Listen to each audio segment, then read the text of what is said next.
sangat penting, yaitu kesehatan reproduksi. Tapi dengan cara yang santai dan juga nggak terlalu kaku.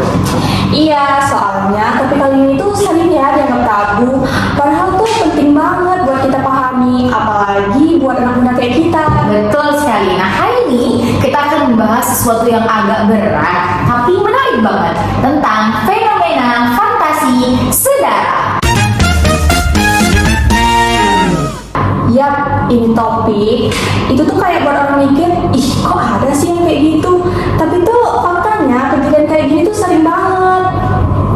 Kita bahas ini bukan buat ngejudge ya, atau buat apa sih menjelek-jelekan suatu kaum, tapi biar sama-sama ngerti dari kesehatan, sosial, dan edukasinya. Betul banget Raya. Nah, hari ini kita sudah kedatangan dua narasumber yang sangat luar biasa, yaitu mahasiswa kesehatan masyarakat Fakultas Kedokteran dan Ilmu Kesehatan Universitas Jambi, yang dimana mereka ini terbagi menjadi dua fokus. Yang pertama fokusnya di bidang kesehatan reproduksi, dan yang satunya lagi fokus di promosi kesehatan. Langsung saja kita panggil ya Raya, Kak Yami dan Kak Amanda.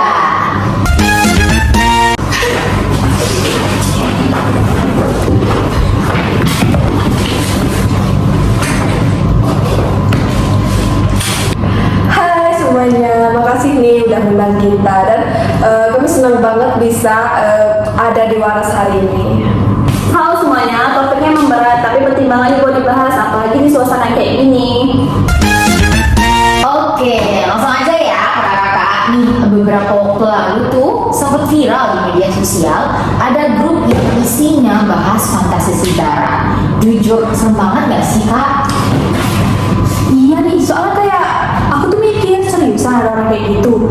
Tapi ternyata tuh banyak ya yang nggak sadar kalau di balik perilaku itu tuh bisa menimbulkan dampak yang serius terhadap psikologis, kesehatan, dan juga bisa berakibat ke sanksi sosial ya kak. Bagaimana menurut kakak-kakak narasumber nih? Benar banget nih, dari sisi psikologis juga perilaku menyimpang ini terjadi karena ada trauma masa lalu, dan ada juga kekerasan seksual di rumah, dan juga sebenarnya pelaku itu juga korban, jadi kayak siklus yang berulang gitu. Oke, kalau menurut kakak nih, Kak Amanda nih, gimana nih kak? Dan kalau udah sampai hubungan saudara ya, dampak itu bukan cuma psikologis tapi juga biologis. Ada yang lahir dengan anak yang lahir dalam hubungan kayak gitu tuh bisa juga mempunyai risiko cacat genetik, gangguan perkembangan, bahkan IQ-nya sangat rendah. Berarti ini tuh bukan cuma dosa atau pelanggaran moral ya, tapi itu kayak juga bahaya kesehatan yang serius. Bener banget, ini udah masuk ranah kesehatan masyarakat juga. Jadi bukan cuma urusan pribadi, tapi menyangkut generasi-generasi kita selanjutnya. Oke, kalau kita tarik ke akar nih kak, kenapa sih menurut kakak-kakak bisa muncul hal kayak gini? Paling besar sih karena kurangnya edukasi tentang kesehatan. Karena keluarga tuh menganggap membicarakan hal seks di rumah itu hal yang tabu gitu. Padahal kan kalau kita membicarakan hal seks itu dalam konteks edukatif itu bisa mengurangi risiko-risiko terjadinya penyimpangan kayak gitu. Nah bener tuh, kadang tuh orang tua tuh kayak mikir, nanti kan anaknya juga tahu sendiri tuh masalahnya kayak ginian. Tapi tuh kalau misalnya nggak diajarin dari rumah, ini tuh mereka tuh bakal cari tahu sendiri. Dan biasanya nyari tahunya di internet ya. Nah itu kalau salah-salah bisa bahaya, bisa mereka terjerumus ke seks bebas gitu. Setuju banget, karena internet itu jaringannya itu luas loh, dan nggak semua informasi di sana tuh benar. Banyak anak yang belajar dari sumbernya yang salah, dan persepsinya itu jadi keliru tentang seksualitas. Oke, dan kalau ditambah lagi dengan keluarga yang komunikasinya tertutup, jarang ngobrol, jarang makan bersama, atau bahkan ada kekerasan di keluarga tersebut, itu bisa jadi pemicu munculnya perilaku menyimpang tadi. Iya, karena kan anak nggak punya tempat aman buat cerita ya. Karena kan tempat aman buat cerita tuh keluarga ya sebenarnya. Jadi tuh mereka tuh bingung ngebedain mana yang normal, mana yang enggak. Betul. Sebenarnya solusi yang paling mendasar itu edukasi seks sejak dini ya, tapi bukan ngajarin anak untuk melakukan seksual ya, tapi lebih ke ngajarin anak itu untuk melindungi dirinya. Bener banget nih, misalnya bisa lewat metode PES, yaitu P-nya private is private, dimana bagian tubuh pribadi nggak boleh sentuh orang lain. Terus E-nya always remember your body belong to you, dimana tubuh kamu ya cuma milik kamu. Terus no mean no. Kalau kamu nggak nyaman, bilang enggak. Dan T, tell about it.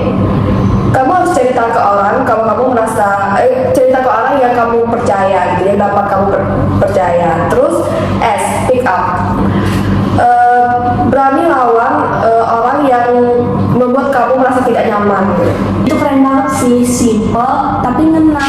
Anak-anak tuh bisa cepat paham ya kalau menurut aku kalau dijelasin dengan cara yang kayak disebutin sama kayak tadi. Oke, benar banget. Dan kuncinya dari semua hal ini adalah komunikasi yang terbuka. Jangan pernah marahin anak kalau mereka nanya soal bagian tubuh yang mana yang sensitif, yang mana bagian tubuh yang boleh disentuh dan tidak boleh disentuh. Atau mereka mempertanyakan tentang seks yang mengedukasi. Jawab sesuai umur dan bahasa yang positif tentunya. Iya, karena kalau mereka nggak dapat jawaban dari orang keluarga, otomatis mereka tuh mencari jawaban dari tempat lain gitu, dan itu bisa sangat berisiko sih.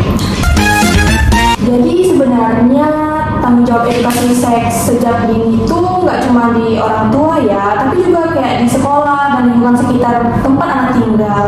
Betul, soal itu bisa mulai dari hal yang sederhana kayak sesi konseling kelas tambahan tentang kesehatan reproduksi, biar anak itu punya ruang untuk saling tanya atau untuk bercerita. Dan puskesmas juga punya peran penting karena tenaga promosi kesehatan dan psikolog harus dilibatkan supaya edukasi ini nyentuh di semua lapisan masyarakat. Setuju, karena kalau kita cuma ngomong itu salah nak tanpa memberikan pemahaman, ya mereka nggak akan bakal tahu maksud dari salah itu apa.